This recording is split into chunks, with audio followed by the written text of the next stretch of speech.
আসসালামু আলাইকুম।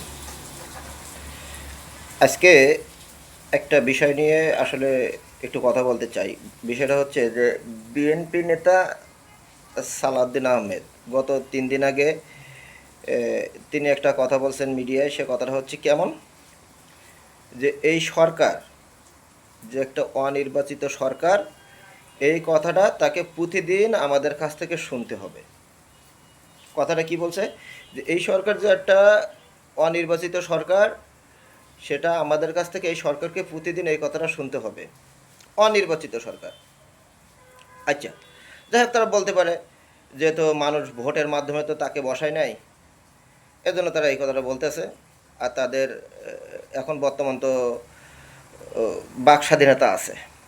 ঠিক আছে, বলুক, সমস্যা নেই। আচ্ছা, আমরা আসলে একটু দেখি যে আসলে নির্বাচিত সরকারে সময় নির্বাচিত সরকার তো এই দেশে বহুতবার আসছে। তা নির্বাচিত সরকার এসে আসলে জনগণ কি পাইছে আর কি পায় নাই সে বিষয়টা একটু কথা বলি। দেখেন, একটা রাষ্ট্রের কাছে জনগণের কিছু মৌলিক চাহিদা থাকে, কিছু মৌলিক অধিকার থাকে। সেই মৌলিক অধিকারগুলো আসলে কি কি? সর্বপ্রথম আছে খাদ্য, বস্ত্র, শিক্ষা, চিকিৎসা, বাসস্থান, বাক স্বাধীনতা। এগুলো হচ্ছে জনগণের রাষ্ট্রের কাছে একটা মৌলিক অধিকার।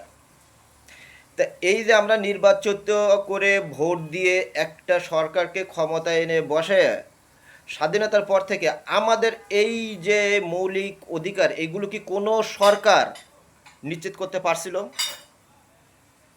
আপনাদের কাছে প্রশ্ন। আচ্ছা, মনে হয় 100%-এর ভিতরে মনে করেন যে 70% আমাদের এইগুলো মনে করেন যে এই মৌলিক অধিকারগুলো আসলে কোনো সরকার নিশ্চিত করতে পারি নাই। আচ্ছা, পারি নাই, কিন্তু অনেক কিছু আবার তারা নিশ্চিত করতে পারছে। আচ্ছা, তারা কি কি নিশ্চিত করছে একটু শুনি। সর্বপ্রথম, নির্বাচিত সরকার ক্ষমতায় আসার সাথে সাথে আমরা যেটা পেয়েছি সেটা হচ্ছে অভিভাবক পেয়েছি আমরা। বিভিন্ন পাড়া মহল্লায় জাকির খানের মতো, সাদ্দাম হোসেনের মতো এরকম বড় বড় অভিভাবক পেয়েছি, তাই না? আচ্ছা, আর কি পেয়েছি? খাদ্যর পরিবর্তে আমরা পেয়েছি একটা সিন্ডিকেট, একটা সরকার যেটা জনগণকে খাদ্যের পরিবর্তে মেরে ফেলার জন্য দ্রব্যমূল্যের ঊর্ধ্বগতি। শিক্ষাতে আমরা কি পেয়েছি?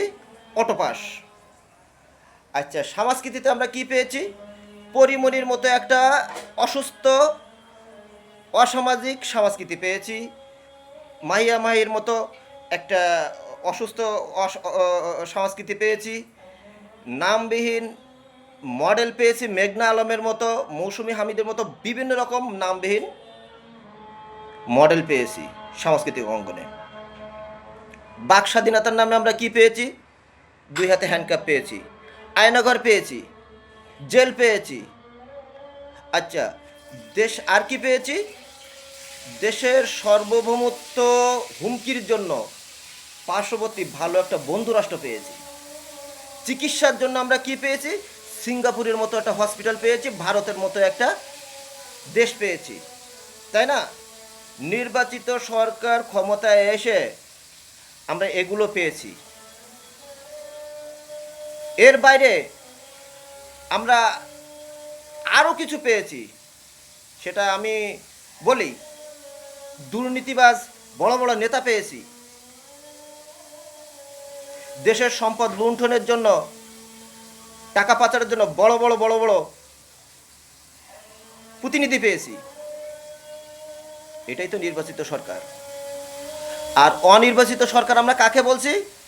যাকে মানুষ গণ অভ্যুত্থানের পরে যাকে মানুষ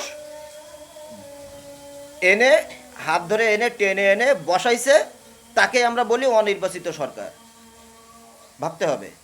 আল্লাহ হাফেজ।